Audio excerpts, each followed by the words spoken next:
Hey, I'm going to show you how to use stain and finishing oil. I know I've showed you this before, but it never hurts to do these things more than once, I think. So, the first thing I always do after I've sanded, now there's a lot of talk about what grits to sand to. If you sand to too fine a grit, like over 150, so you go 180, 220, then you're in danger of closing up the grain on your wood. And that will mean, I just realised the camera's not even straight, is it? Oh, well, does it matter?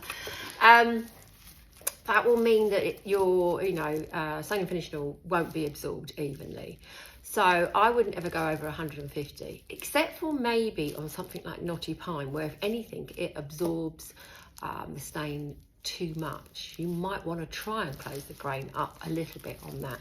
And I don't use a wood conditioner, but what I do is after I've sanded, so start at 80, go up slowly in the grits to 150.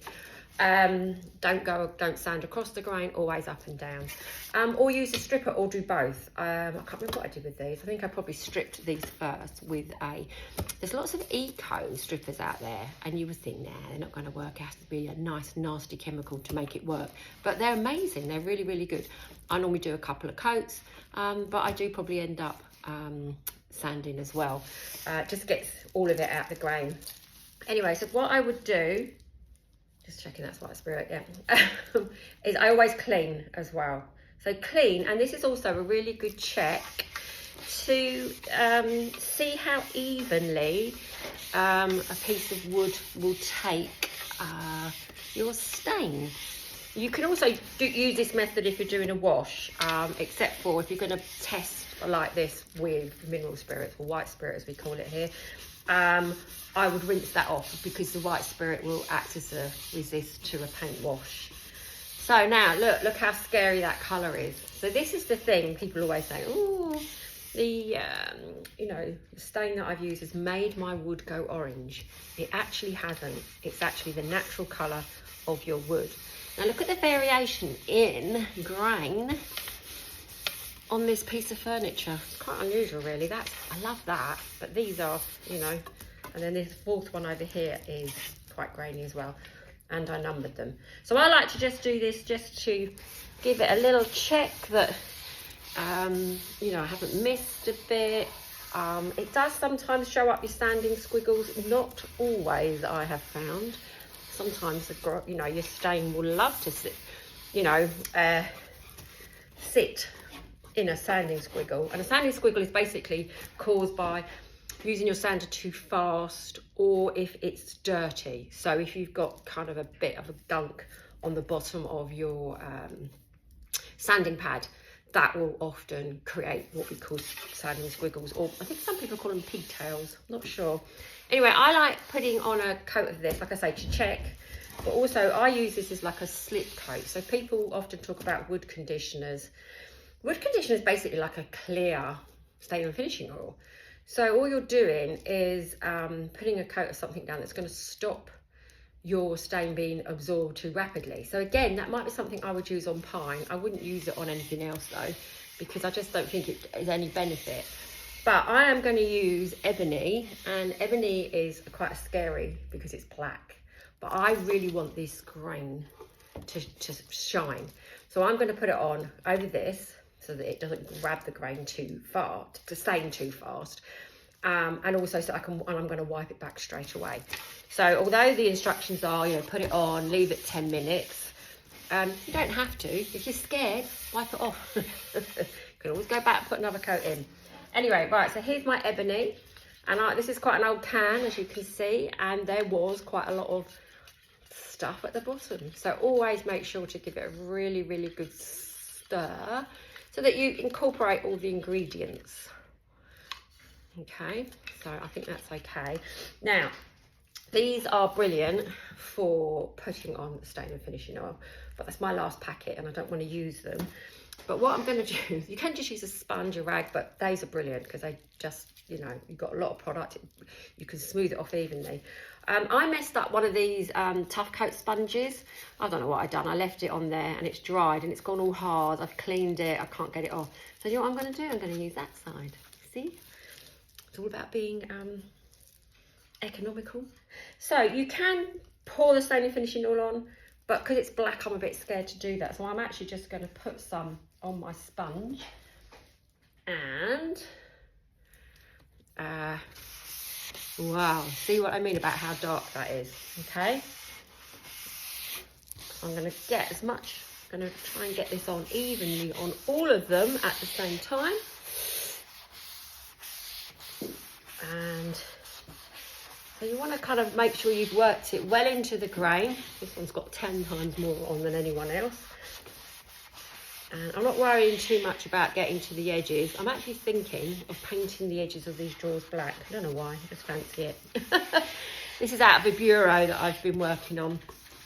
And we actually use this bureau, this set of drawers, to demonstrate the 4 new colours of stain and finishing oil at PBA. But it didn't suit the piece. The piece was black, it's a black bureau. So I'm now going for something stronger. And now I'm going to wipe that back. Like I say, you can leave it for longer, but I'm a scaredy cat too. So I'm just cutting up a rag over here to wipe it back with. So these are just some old rags, old t-shirts. Been sorting out my wardrobe, going from summer to winter. Anyway, so I'm going to wipe it back. Wipe it back with the grain. Ooh, that's nice. See, I do like that. You can wipe it back again. I want to get round into those edges there. Oh, that's lovely. See, that's not black, is it? That is not black. So let's try this one. This one's got very straight grain on it. Now, you know, if I want to do like the way it's sitting in the grain. Oh, you can't see. It's sort of, look, see how it's clinging to the grain? I like that. Okay. Now, you could come back afterwards with a second coat if you want it darker. Or if you're happy with the colour that you have achieved, but you want more shine and therefore more protection, a little white bit there, more shine and more protection, just go over it with some coats of the clear. But you know, if you just want to leave it like this, you can just wax it even. I do quite like a bit of wax over wood. Oh, this one's very grainy, really interesting. Like I say, there's a lot of variation on these drawers with each other. Okay, so there is, I would say, a bit of unevenness there. I'm just going to turn this around a little bit so that you can see. That one's a lot darker over here. So what you can do, people get really panic about this. What I can do is I can go back and add another coat here. You know, just a very, very small amount to try and even it up. You can wait till it's dry. I could do it now. And also there's a tiny little white dot where, I don't know why, the stain hasn't been absorbed. And I would go back after it's dry and just, you know, with a little tiny artist brush, just literally put a dot of stain and finishing oil on that with a, you know, and just leave it just to disguise it.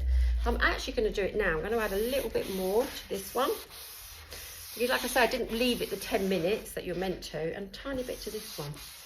Staining isn't a precise science like paint. You aren't always going to get the exact results that you expect, so you have to kind of alter and experiment a little. But I get it, it's scary. So I'm going to wipe these back again. Try and even that up a little bit more. But hey, it's wood. That's the beauty of wood. So there you go. So like I say, when these are dry, I'm probably going to put a coat of